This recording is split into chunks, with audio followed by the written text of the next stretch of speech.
Started with anorexia when I was younger and then developed into bulimia, and then I went back and forth with each disorder. Heather's story is actually very typical of a woman who struggled with eating disorders.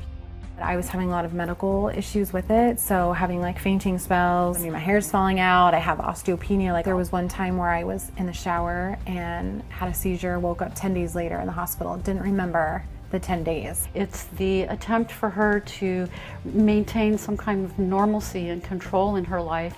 She's a very bright, very driven, very articulate, communicative woman who you can just see has been struggling with all these demons on the inside. I was about 13 or 14. I was being sexually abused at the time. The person I was being abused by lived with us, and he basically said, I don't like skinny girls. And so that was my cue. The more weight I lose, the more I'll be left alone. And it worked. That was my way out. When I hear her story, it's just amazing to me that she is alive today.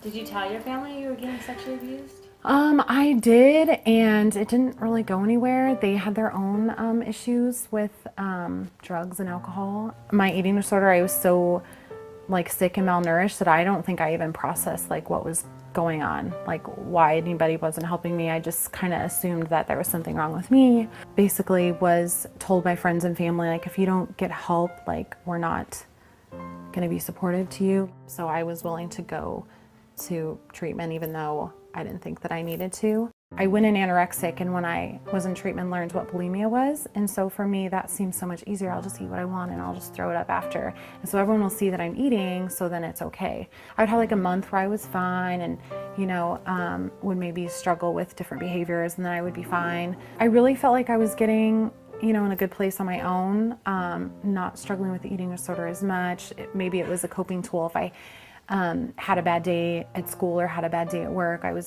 was kind of like my drug. That's what I would turn to. But there were, weeks and months where I didn't struggle with anything. And then when I was 23, I was raped. I didn't tell my parents, didn't really tell friends. And I just kind of like let that eat away at me and went right back into the eating disorder. I lost my job, lost my apartment, didn't have a good relationship with my parents, so really felt like I didn't have anywhere to go. So I decided to move to San Diego. I raised my own money and called friends and got donations. I came here October of '08. I think I was residential for like 2 months, and then I was PHP for like a month. And one of those nights I thought it would be a great idea to meet up with an old boyfriend. Not a good idea. Nauseous and I don't feel right, but there's no way I'm pregnant because it's been like 7 or 8 weeks, and sure enough I was.